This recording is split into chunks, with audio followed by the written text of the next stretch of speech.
I apologize for taking so long on this, but I just really wanted to make sure. This might be the first time ever that I prefer the high over the low. I don't know. There's a first time for everything. Yes, but just I kept like going back to them being like, maybe today.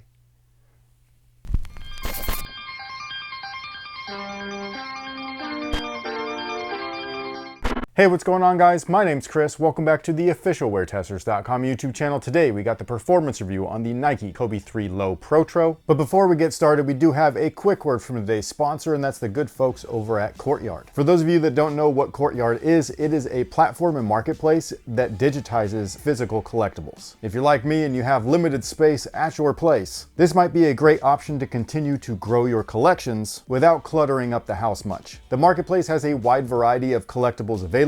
So whether you're into Pokemon cards, Marvel trading cards, maybe Marvel comics, and even sports cards, they've got it all there. So what Courtyard will do is vault your nerdy possessions. They'll digitize them. You can buy, sell, and trade them without having to pack up, ship, or anything. Now your collectibles are physically stored within the Courtyard vault, and that's where they stay safe and sound until you're ready to collect them. They do sell new and packaged blind bags and booster packs, and if for whatever reason you don't like what you pulled, you can sell it back instantly directly to Courtyard, or you can list it directly back onto their marketplace with 0% seller fees. Now, after hearing about all of this and you're sitting there and you're thinking to yourself, man, shopping just got fun again. Well, you'd be right.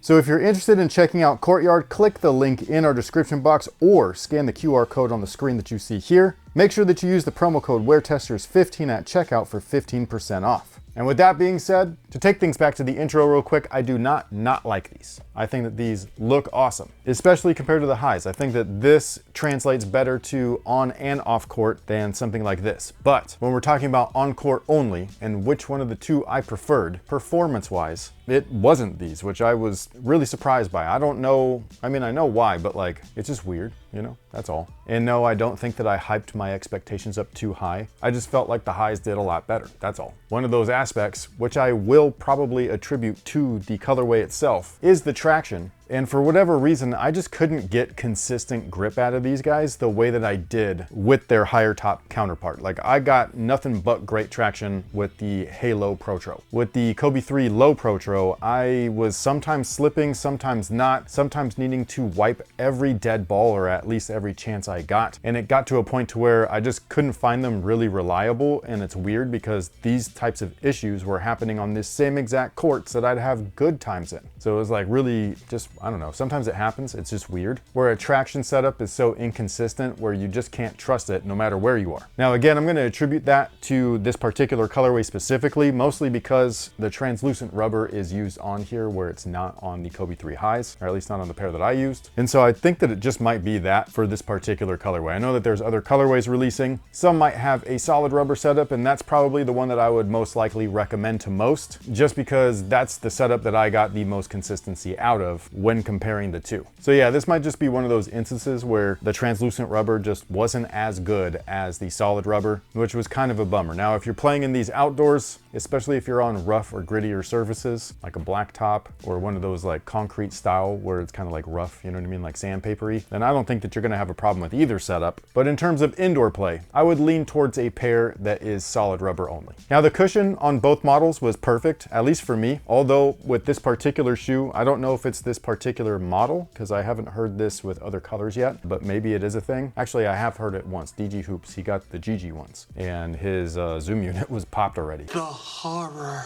But anyways, for me personally, in terms of cushion, they played exactly like the highs, where we have a rubber cupsole, a Cushlon 3.0 midsole with a full-length zoom strobel on top of that. Smooth, bouncy, fluid, whatever you can use to describe something awesome like that, that's exactly how they felt for me. I just really love this setup. I thought it was awesome. The more that you play in it, the better it feels. Whether I was in the highs or the lows, it didn't really matter. They're just comfortable. They are a little bit high off the ground, so keep that in mind. But outside of that, I mean, this is a top tier setup. I just love it. I think that the two cushion options like the Zoom and the Cushlon paired together when housed like this somehow just make a perfect combo. So yeah, overall in terms of cushion, I just really have no complaints. I think that this is the way that a Protro kind of like should feel, you know what I mean? Like they're a little bit different than the originals, which were heel and forefoot zoom air with Phylon within the cupsole. Although Although I will say that that doesn't sound bad whatsoever. All I know is that this setup felt awesome. Now the upper on the two shoes are exactly the same. So we've got a textile build that's supposed to be very breathable, which I find it to be true. And then you've got this rubber kind of like overlay, the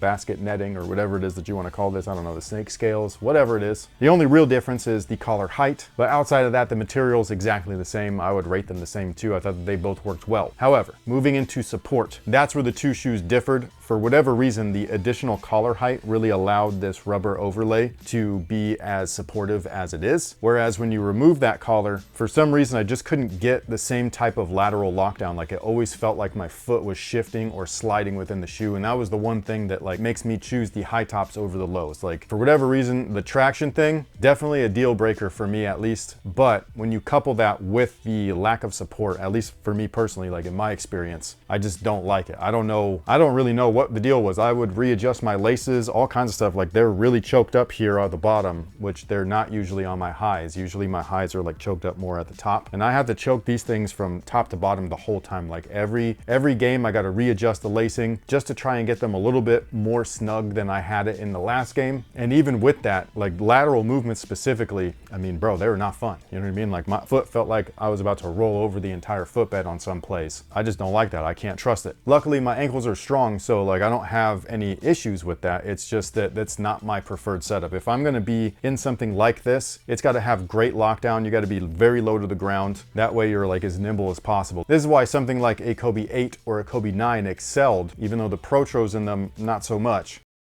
Or if we're going to take things to like newer models, like with different brands, the series player only, player 1.5 or player 1 plus, those do a great job at what this shoe lacks, allowing you to be nimble while being supportive, all in a low top carrier. Now, luckily there is a high top. So if I have issues and I just want to play in the shoe, like I just switch over to the highs and I'd be good to go. But I do typically prefer low tops. I don't like all of this. That was my complaint in these, is that I didn't like how restrictive the top felt. So yeah, I'm getting freedom here, but not security down here. Now, outside of the fit, the other support features are there. Yes, the high top collar is gone, but the strong heel is still there. There's still the midfoot torsion plate. And on this particular shoe, it's made out of carbon fiber. So you still have those things. It's just that the fit, like the fit of the material itself, just couldn't keep up with whatever it is that I needed. Now, speaking of the fit, I am so glad that I went true to size, because I was recommended to go up half a size by multiple people. And I just ordered my true size, and yes, at first, very tight. But the more that you play them, the more that they break in, the more that they stretch a little bit, and I guess too much. So that's what I would recommend for most people. Go true to size. If you're a wide footer, you may need to go up half a size, but if that's the case, I would highly recommend going for the high top itself, just because when you go a half a size up with a low top, you're gonna have some heel issues. The fit's gonna not obviously be true to size, you know what I mean? Like lengthwise, you're gonna have some sloppiness back there. So to avoid that, I would just go with the highs in general. So overall, if I was gonna go with the Kobe 3 Protro, it's gonna be these guys right here. The high tops are just fantastic. The solid rubber just performed much more consistently for me. And the lockdown was just a hell of a lot better, which is a bummer because I prefer lows. Visually, I do like the lows though. I think that these are dope. So if I was gonna wear anything casually or off court, obviously it would be this one. But on court, I'm going with the high all day. And this is probably a very rare occurrence. This does not happen to me often, but it does today. And again, I apologize for taking so long. I just wanted to make sure. So I just kept trying, and they kept being sloppy. I would end up taking them off and putting something else on that I felt more secure in. So with all of that being said, what is today's viewer submitted question of the day? Can you please give us the backstory/journey of you giving up smoking and being sober? It's always awesome hearing you talk about growth in your life, the channel, and being a dad. Thank you. Do I want to talk about that? I guess I could go over it briefly. So yeah, the sober thing was probably the easiest of the two, besides like the quit, when you're including quitting smoking. It wasn't until my son was born where the quitting smoking thing was like for sure, because I tried multiple times before that, and quitting smoking is like the hardest thing that I personally probably have like ever done. Like it really messes up your body. It's like quitting anything that like your body gets addicted to, whether it be alcohol or drugs or whatever. Your body gets so used to the thing, you know what I'm saying? So like when I first stopped smoking, like my body felt really weird. My head especially, like my head always felt like foggy and like loose. And those were one of the reasons, or probably like the main reason outside of like the overall like the addictiveness of just just this, where I just keep going back to it. You know what I mean? Like being like, oh, this just makes me feel better. So it's easier to feel good than it is to feel bad. But the long-term like mental thing that it would do to me is like, oh, do I want to be like a cancer patient or like have lung issues or whatever it might be and all that stuff. And then like I was just like, man, like especially after the second kid, I was just like, I don't want to do that, you know what I mean? So like, and I didn't want to like let them down like as a parent, and so that was like the main thing, is like I want to be here as long as possible. Quitting smoking again was like the hardest thing. My body probably didn't feel good for a couple of years, you know, and I was like a pack plus a day type of smoker. Like you got to understand, like my time frame like that I grew up in, like indoor smoking was a thing. Parents smoking next to you in the car, that's a thing. Squidward.